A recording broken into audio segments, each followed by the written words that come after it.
Mnakumbuka ya kwamba kinara wa ODM, former Prime Minister Raila Amolo Odinga, he called for a convention. I don't know what he was calling, but he called it a conclave this time.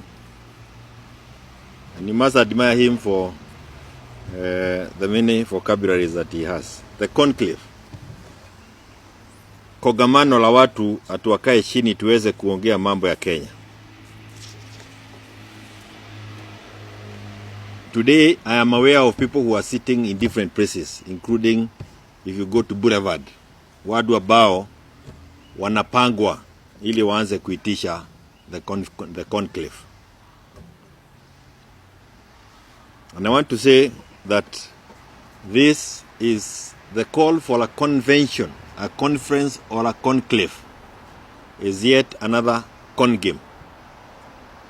A con game similar to what we had at Nadiko, that was conceived by Raila together with William Ruto. This time round, Nadiko was to create the broad-based government.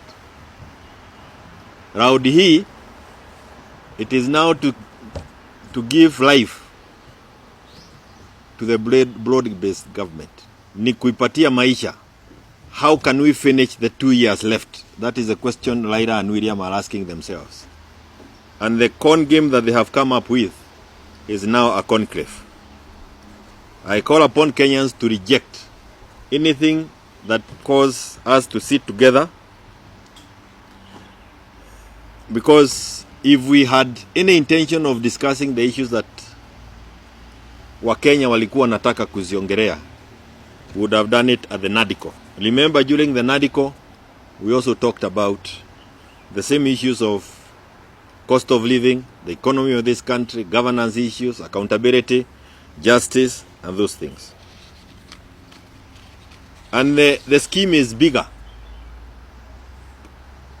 You create chaos in the country and then make it look like it is only if we sit together that we can get the country going forward. And I say, why am I saying we create chaos? Look at what happened on the eve of 25th of June this year. On 25th of June this year. And what happened on Saba and also on the eve of Saba. One thing that is coming out clear kutoka kwa yale maandamano yalikuwako ni kwamba kila Mkenya ambaye alishuhudia uharibifu wa mali anasema ya kwamba wale ambao walikuwa wanaharibu mali sehemu yao hawajui. They were all strangers. They are not known to the locals. Even the ordinary ile vijana wetu wale wanakuwa pale kwa ile mung'edho wanasema hawajui. And that is why, when I say this was a state-sponsored militia, what we now gather is that wote walikuwa naitwa Jimo. The code name usiku wa operation was Jimo. That was the word that was going through. Meaning that they had a chain of command, and this was a state-sponsored terror on the people.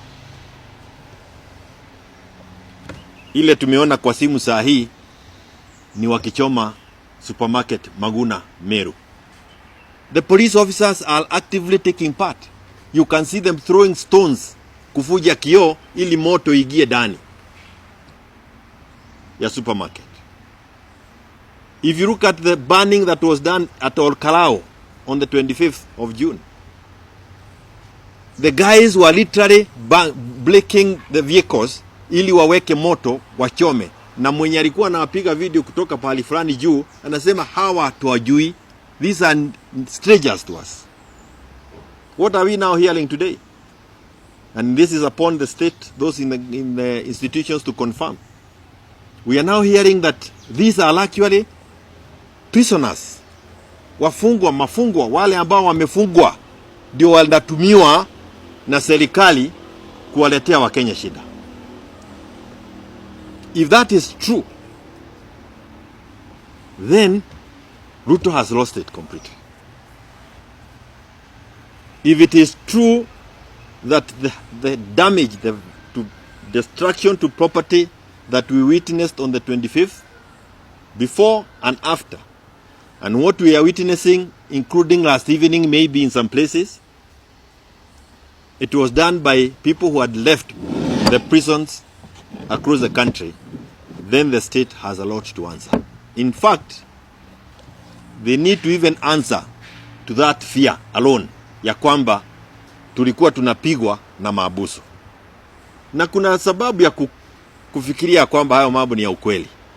Ni kwa nini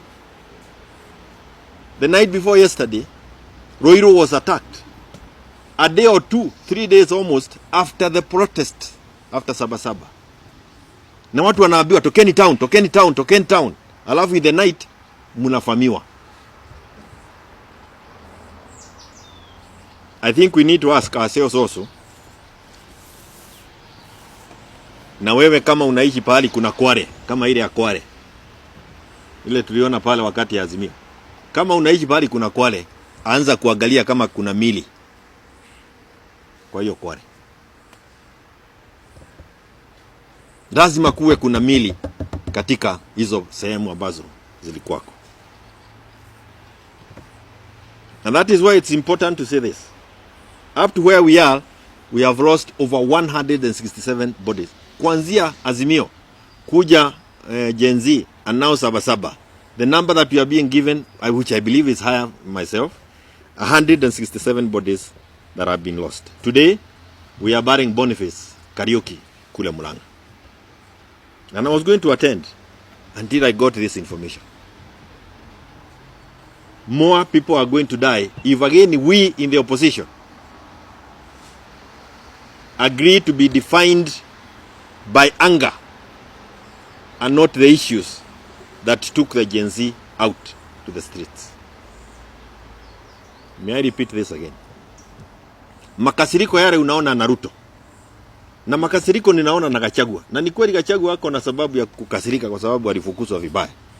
Lakini hayo makasiriko yakiwa ndio itatusaidia sisi watu wa opposition kujimudu, tutasahau ni kwa nini Gen Z walitokezea on the 25th of June. Gen Z defined what we as opposition should bring us together. And that was the cost of living. It was the issue of the economy. It was the issue of justice. It was the issue of accountability. It was the issue of transparency. Of course, now the extrajudicial killing and the need to ensure that those families are compensated is back on the table, because the killings happened when we said that the cost of living was bad. The destruction of property also, we have it. So I am saying, I know unakasirika sana, mtu anakasirika ukikosewa na mwingine. But ukiona ile makasiriko ya William mpaka anasema goga piga mtu risasi mguu. By the way, if he has forgotten, Lex Masai died because he was shot on the leg. Kwa hivyo hata mguu utaua. And I don't know whether it is true that somebody has opened kampuni ama mtu amepatiwa tenda ya wheelchairs. Sasa mbebe miguu. Mara ilikuwa Vigo, sasa ni miguu. Hii Kenya tuko na shida. Finally, I want to repeat this for us in the opposition. Gen Z was never about power sharing. So we should not allow the issue of power sharing to derail us. Sorry. We should not allow the issue of power sharing to derail us. Sorry. Just bring it, I'll help you.